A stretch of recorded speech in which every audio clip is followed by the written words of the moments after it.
Hello, ladies and gentlemen. Welcome back to the Charles in Charge Cowboys Sports Report. It's the 17th, it's Thursday the 17th, about 8:30 p.m. Central Time, my time. If you're watching this video and you have not subscribed, please subscribe to my channel. My first goal is to get to 1,000 subscribers. I get to 1,000 subscribers, 4,000 watch hours. I can start doing live shows and interact with y'all. And I'm telling you, my live shows will be live, if you know what I mean. And I'll even be able to set up a call in. So, y'all can call in, tell me if y'all agree, disagree, or we could just talk shop, talk our passion. This team that drives us crazy and gives us the biggest highs and lows in life sometimes. Now, we're coming off a loss that we had no business losing in Green Bay. I predicted a blowout, should have been a practice game. I truly believe if we go up 2 scores early in the second quarter, we roll them. But Dak throwing that interception in the end zone after Tank Lawrence strip sacks Rodgers and gives us the ball at the 10, up 7. Tank Lawrence is right on cue right there. And giving the ball to Dak and say, hey, go put him away. Because a team on a 5-game losing streak, if you go up by 14, just say you go up by 14, and they give you the best shot they had in the first quarter, their morale's going to break. Their spirit's going to break because it's fragile. 5 in a row they've lost. They just lost to Detroit. But he throws an interception in the end zone, and Ford returns it like 35 yards. That gives him life. And in the following drive, Dak throws another interception. Now, against dangerous teams with really good quarterbacks, turnovers seem to turn into points. No matter what kind of defense you have. That just seems to be the way it goes. So those 2 interceptions turned into 2 touchdowns. When it could have been 14-0 our way, it wound up 14-7. They were up, and that was right where they wanted us. They had us right where they wanted us all game. Dak Prescott cannot throw us to victory. All we needed Dak to do in the fourth quarter was get 1 field goal drive. If he gets 1 drive, 3 points, Green Bay doesn't get to 31 in the fourth quarter. 28 is where they max out at. That's why I think if Elliott was playing in that game in the fourth quarter, he would have gotten a few key third downs, and we probably would have gotten at least 3 points in the fourth quarter, which would have made it 17-point, lead. I mean, we even when it was a 7-point game, I think that in one of the drives we could have gotten a field goal with Elliott in there because he's a closer. That's his specialty, really. Between him and Pollard, that's what he does. He's the guy that tires out the defense. The guy that truck stick. He's got the truck stick button. Tony Pollard doesn't. Tony Pollard's got the turbo button. Zeke's still averaging over 4 yards to carry this season. But Buffalo lost, and the Eagles lost against Washington. Finally, Philadelphia loses a game they should have lost. And it's against a divisional opponent, which is good. Because if they would have won, then they would have a 3.5 game lead. Now it's still only 2.5 game lead, and we still play them Christmas Eve. Now, the truth is going to lie in these next 2 games. Minnesota 8-1. We're going to be at their house. And then 4 days later, we're going to have the Giants at our house. This next game against Minnesota, 8-1, who's tied with Philly for the number 1 seed, although the Eagles have the tiebreaker over them, so Eagles have a half-game lead over the Vikings, but the best record in football Minnesota has. And we're going into that Lions den where we've seen to have owned them the last 2 years with the Redheads. Andy Dalton and Cooper Rush. The last time we lost to them, this is going to be the fourth straight game we played Minnesota at their house. Weird how that schedule is lined up that way, but it has. Last time we lost to them was 2019 when Dak was playing. Because we were trying to throw the ball around the house all game. 2020 and 2019, 2020 and last year, we ran the ball. Stuck to the run. Played good defense. That's how we beat them. We will not win. We will not win ball games against good teams if we run the ball. If we pass the ball more than we run it. I believe Zeke will be back. I don't see him missing more than 2 games. He's too much of a warrior for that. In his injury by this Sunday should be healed enough for him to come out, strap it up, and go out there and ground a pound. And it won't be, in a 34-degree weather setting where it felt like 27. It'll be in a dome. Minnesota is very beatable. I don't know how Buffalo blew that game last week. They had it won 3 different times. We didn't finish our game in the fourth quarter, but Buffalo definitely didn't finish their game. Minnesota finishes games this season. I think all 8 of their victories are by 1 score. Maybe one might be by 2, but the rest are by 1 scores, and a lot of them really close 1-score games. A la the game last week against Buffalo.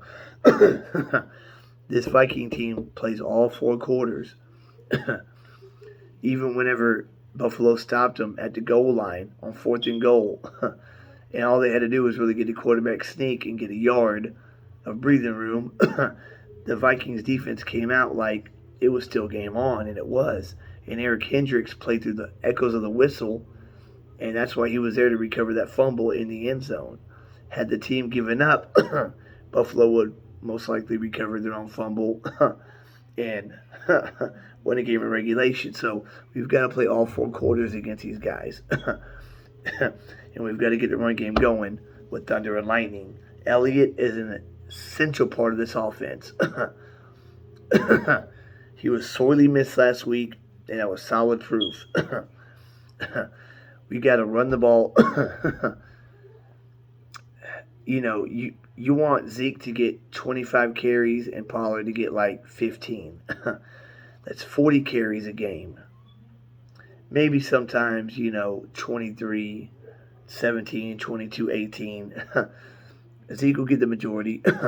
Pollard will get less. But Elliott's purpose is to wear down the defense. Pollard's purpose is to get the burst plays and the home run plays, which he does good. And Malik Davis looks pretty good, too, for an undrafted rookie free agent. He looked good in the Green Bay game. He really did. And had that holding penalty not have been called, Malik Davis looked like he had a big run that was going to have that drive in a touchdown. But our defense coming off back-to-back bad games. Micah Parsons and J-Ron Curse kind of called the defense to have a come-to-Jesus meeting. Have everybody accountable for their responsibilities, basically. And number 1, stopping the run. We got to win on 1st and 2nd down because 3rd and long is when we are at our best. Now Anthony Brown, still a question mark with a concussion. And Tank Lawrence isn't practicing with a foot injury. That kind of worries me because the Cowboys lie a lot. They say he's going to play. I'm not 100% that Tank plays this weekend, which we really need him right now because he is by far our best run-stopping defensive end. And he's getting sacks again this year for the first time since 2018. It's like he's got a resurgent year this year. Minnesota, Darisaw, their left tackle, who's on pace to have an all-pro season. He's getting that good. is out with a concussion and could miss this game. If that happens, that is huge because any backup lineman, especially tackle, we exploit, usually with number 11. Anthony Barr should be ready to play this game. Should be ready to come back. So we should have Barr and Van Der Esch at linebacker. So Parsons won't be playing off ball like he was last week and the week before, and more along the line of scrimmage, all 3 downs. Kelvin Joseph just scares me to death because the kid is horrible. I mean, he should be in the state penitentiary right now. He's so concerned about being a rapper when he got drafted. What a freaking idiot. You're a second-round draft pick. Perfect your craft. Perfect your trade like Trayvon Diggs did. And then after your 3rd year, you'll get the bag. You idiot. No, I won't be boss man fat. I want to be a gangster rapper. Yeah. I almost got your ass caught in a murder rap. Stupid. And he's not worried. Like Jane Slater said last season, if he was halfway worried about his football career as he is his rap career, he might be something. In 2020, because Diggs is a second-round pick just like Joseph. In 2020, in Diggs' rookie year, when we saw Trayvon Diggs in the Seattle game chase down DK Metcalf and knock the ball out for a touchback, and we saw that hustle that Diggs had, we knew that he was for real, that he wanted it. He loves the game. Joseph, I don't see that.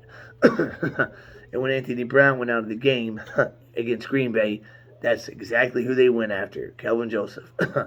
Anthony Brown wasn't no better, really, before he got the concussion.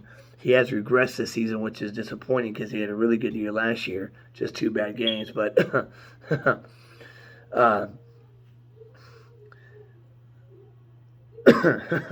yeah, really, key to victory. Run the ball solid. Hopefully we can get at least 40 attempts. Rush for like $180. Let that set up the pass. Dak can throw 25 times for 250 yards and 2 touchdowns. And that's great as long as we're running the ball effectively. Control time of possession and play good defense. I know Jefferson's playing well. Dalvin Cook's playing well, but we've shut them down the last 2 seasons. We could do it again. Now, I know we heard that Philly signed Ndamukong Suh because they seem to have a general manager who is proactive, unlike Stephen Jones, who's an idiot. I was, if we would have signed Suh, I'd be saying, he's the world's best run stopper. But now that the Eagles signed him, I'm hoping that he's kind of washed up by now. I doubt he'll play this Sunday.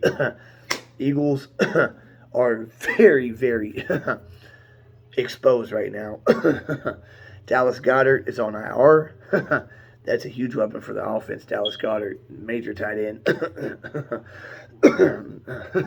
Jordan Davis is out for at least till the Tennessee game. I think they play Tennessee down the road.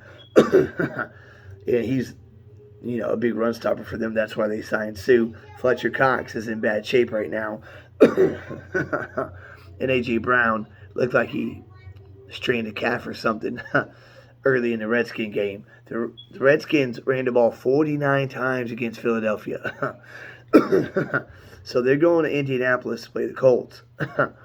Jonathan Taylor could have a field day. And if that running game gets going, because the Eagles have the same problem we have. They cannot stop the run.